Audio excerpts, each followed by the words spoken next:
میں آج جس ماحول میں گفتگو کر رہا ہوں مجھے ایسا محسوس ہو رہا ہے جیسے میں خون کے جھیل میں کھڑا ہوں اور آپ سے مخاطب ہو رہا ہوں۔ مسئلہ کسی ایک فرد کا نہیں ہے۔ ہمارے شیخ مولانا محمد ادریس وہ شہید ہو گئے۔ وہ ہمارے صوبائی اسمبلی کے ممبر رہ چکے تھے۔ ان کے سسر قومی اسمبلی کے رکن رہ چکے تھے، مولانا حسن جان شہید۔ مولانا معراج الدین اس پارلیمنٹ کے رکن رہے، شہید ہو چکے ہیں۔ مولانا نور محمد صاحب وانا کے وہ اس پارلیمنٹ کے رکن رہے ہیں اور وہ شہید ہو چکے ہیں۔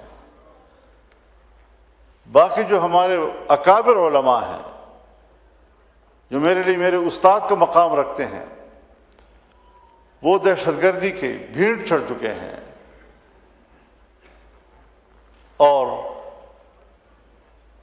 جمعیت علماء اسلام ہو، تمام مکاتب فکر کی سیاسی جماعتیں ہوں، تمام مکاتب فکر کی مدارس ہوں، مدرسین ہوں، علماء ہوں، طلباء ہوں، طول و عرض میں یہ سب لوگ پاکستان کے آئین کے ساتھ کھڑے ہیں، ملک کے ساتھ کھڑے ہیں۔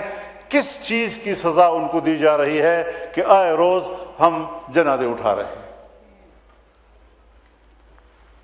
باجوڑ میں ہم نے ایک جلسے کے اندر 80 جنازے اٹھائے۔ وانا وزیرستان میں، شمالی وزیرستان میں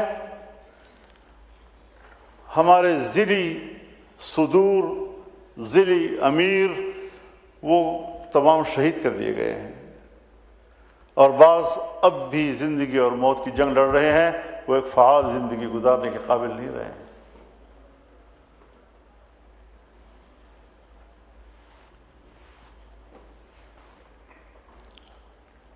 اس دوران انڈیا نے ہمارے اوپر حملہ کیا، ہم نے دفاع کیا۔ جو قابل تحسین بات ہے وہ نہ پہلے ہم نے چھپائی ہے نہ آج چھپاتے ہیں کہ پاکستان نے بہتر دفاعی کارکردگی دکھائی، لیکن ذرا آگے تو بڑھیے۔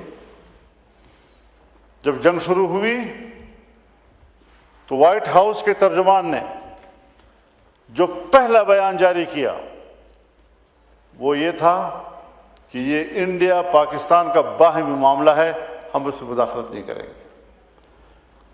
ان کی رپورٹس یہ تھی کہ انڈیا بہت طاقتور ہے اور اگر پاکستان کو وہ لپیٹ لے تو امریکہ اور مغرب کا کچھ نہیں جا رہا۔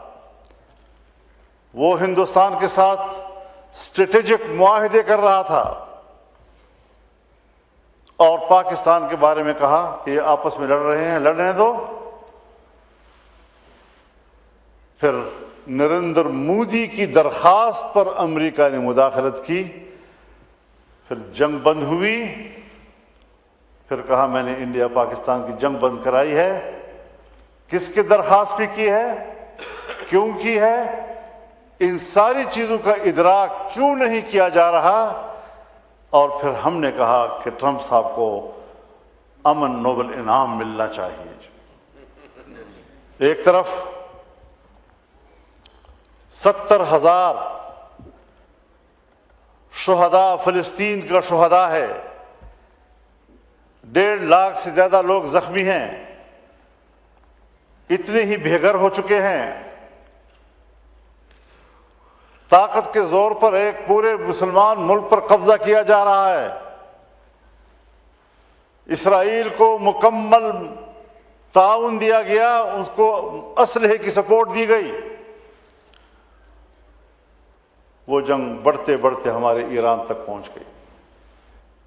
نہ انڈیا متاثر ہوا، حالانکہ جہاز تو ان کے بھی رکے ہوئے ہیں۔ خود ایران متاثر نہیں ہوا، افغانستان تک متاثر نہیں ہوئے، اور ہم نے یہاں پر قیامت برپا کر دی عوام کے اوپر، جس طرح کہ پہاڑ ہم نے ان کے اوپر گرائے ہیں۔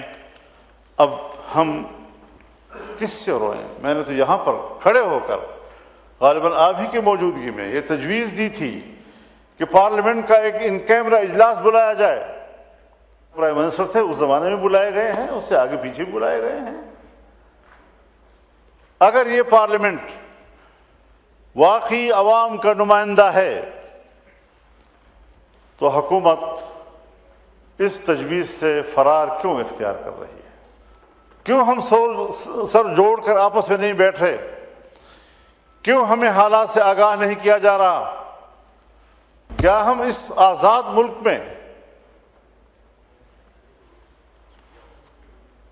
آزادی سے بات نہیں کر سکتے؟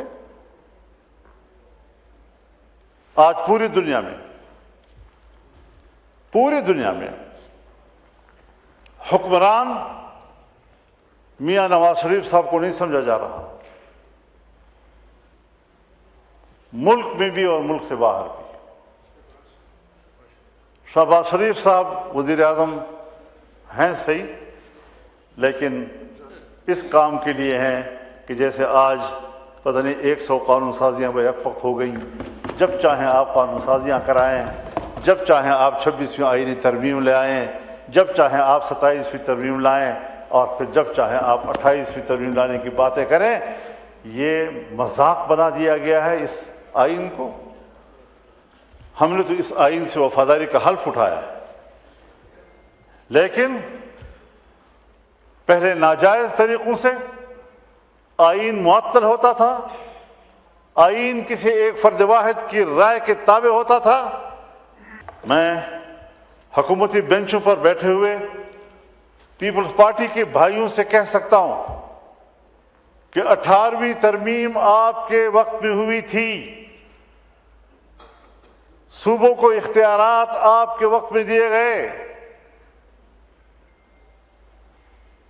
کس طرح آپ اس مہم جوئی میں شریک ہوتے ہیں کہ رفتہ رفتہ دوبارہ 18ویں ترمیم غیر مؤثر کی جا رہی ہے؟ کچھ تو اپنے ملک کے لیے سوچیں، اس جمہوریت کی بات تو کریں۔ ہمارے ملک میں ہم نے ادارے بنائے ہیں، ہم نے اس ملک کا آئین بنایا ہے،